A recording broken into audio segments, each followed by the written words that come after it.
По реформата од Европската Унија е предвидено нов закон за судски совет. Новиот закон за судски совет согласно реформската агенда е со план во јуни 2025 да биде подготвен. Зошто владата не почна да работи на нов закон за судски совет?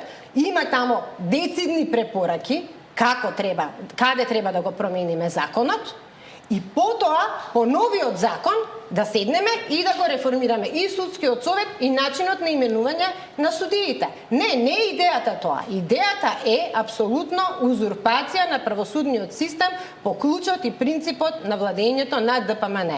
Јас се надевам дека има зрелост во нашиот законодавен дом и во избраните пратеници од страна на граѓаните, дека кога за некоја област, како што е правосудството, граѓаните имаат само 2% доверба, дека чувствуваат минимум одговорност, имаат минимум совест, дека со тоа прашање треба да се зафатат, односно да се зафатиме сите час поскоро и да го направиме онака како што треба.